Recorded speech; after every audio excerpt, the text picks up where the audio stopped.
श्री दुर्गा सप्तशती वैकृतिकम रहस्यम का हिंदी अनुवाद पार्ट 2। ऋषि कहते हैं, हे राजन, मैंने तुम्हें महाकाली आदि तीनों मूर्तियों के स्वरूप बताए। अब जगत जननी महालक्ष्मी तथा इन महाकाली आदि तीनों मूर्तियों की भिन्न भिन्न उपासना विधि कहता हूँ, उसे सुनो। जब महालक्ष्मी की पूजा करनी हो तो उन्हें मध्य भाग में स्थापित करें। तदंतर उनके दक्षिण और वाम पार्श्व में क्रमशः महाकाली तथा महासरस्वती की प्रतिमा स्थापित कर पूजन करना चाहिए और पिछले भाग में तीनों युगल देवताओं की स्थापना कर पूजा करनी चाहिए। महालक्ष्मी के ठीक पीछे की ओर मध्य भाग में सरस्वती के साथ ब्रह्मा जी की पूजा करें। उनके दक्षिण भाग में गौरी के साथ रुद्र की तथा वाम पार्श्व में लक्ष्मी के साथ विष्णु का पूजन करें। महालक्ष्मी आदि तीनों देवियों के सामने निम्नलिखित तीन देवियों की भी पूजा करनी चाहिए। मध्य में स्थित महालक्ष्मी के आगे बीच के भाग में 18 भुजाओं वाली महालक्ष्मी की पूजा करें। उनके वाम पार्श्व में 10 मुखी महाकाली तथा दक्षिण भाग में अष्टभुजी महासरस्वती का पूजन करना चाहिए। हे राजन, सभी अनिष्टों की शांति के निमित्त जब 18 भुजाओं वाली महालक्ष्मी का अथवा 10 मुखी काली या अष्टभुजा सरस्वती का पूजन करना हो, तब इनके दाहिने पार्श्व में कालकी तथा बाएं पार्श्व में मृत्युदेव का विधिवत पूजन करना अनिवार्य है।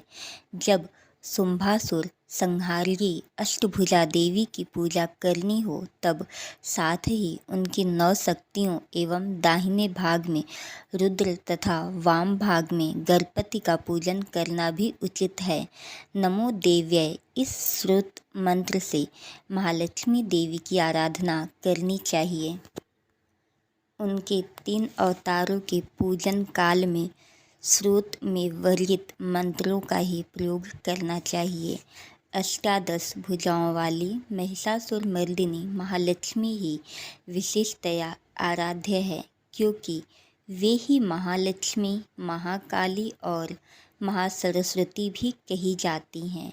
वे ही पुण्य पापों की स्वामिनी तथा समस्त लोकों की स्वामिनी है। महिषासुर नाशिनी महालक्ष्मी का भक्ति भाव से उपासना करने वाला ही संसार का यथार्थ स्वामी है। एतएव जगद्धात्री भक्त वत्सला भगवती चंडिका की पूजा अवश्यमेव करनी चाहिए। देवी की पूजन सामग्री में अर्घ्य, आभूषण, गंध, पुष्प, अक्षत, धूप, दीप, अनेकों प्रकार के भव्य द्रव्यों से युक्त नैवेद्य, रक्त सिंचित बलि, मांस, मदिरा आदि व्यवहृत होता है।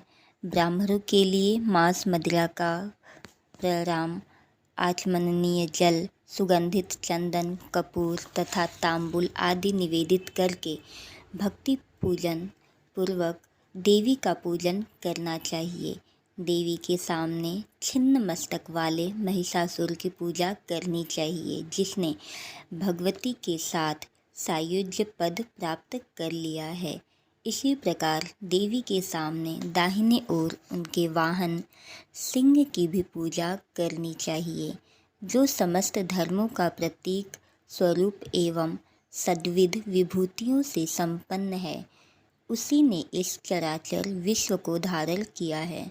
तत्पश्चात बुद्धिमान मनुष्य स्थिर मन से देवी का स्तवन करें। तदंतर तीनों पूर्वोक्त चरित्रों द्वारा करबद्ध होकर देवी की स्तुति करें। यदि कोई एक ही चरित्र के द्वारा स्तुति करना चाहे तो केवल मध्यम चरित्र का ही पाठ करना चाहिए, किंतु प्रथम और उत्तम चरित्रों में से एक का पाठ न करें। आधे चरित्र का पाठ करना भी निषिद्ध है। जो आधे चरित्र का पाठ करता है, उसे पाठ करने का फल नहीं मिलता।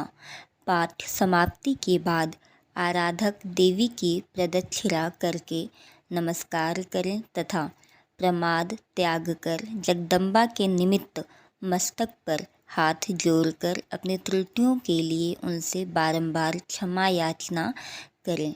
सप्तसती का प्रत्येक श्लोक मंत्र स्वरूप है।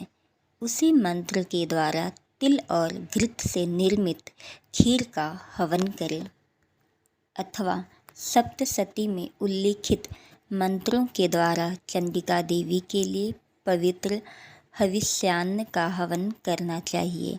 हवन के अनंतर महालक्ष्मी के नाम मंत्रों का उच्चारण करते हुए एकाग्र मन से पुनः उनकी पूजा करनी चाहिए।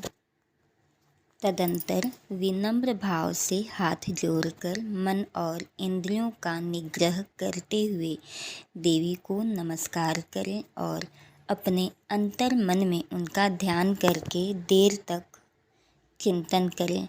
चिंतन काल में इतनी तल्लीनता होनी चाहिए जिससे बाह्य जगत का ज्ञान न रह जाए।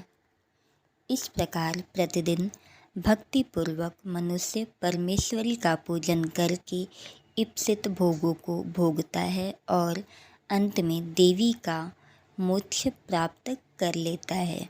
जो व्यक्ति प्रतिदिन भक्त वत्सला चंडी देवी की पूजा नहीं करता उसके समस्त पुण्य कर्मों को भगवती जलाकर भस्मसात कर देती है। इसलिए हे राजन, तुम सर्वलोक महेश्वरी का शास्त्रोक्त विधि से पूजन करके सुख के भागी हो सकोगे। इसी के साथ श्री दुर्गा सप्तसती वैकृतिकम रहस्यम का हिंदी अनुवाद पार्ट 2 कंप्लीट हुआ। जय माता की।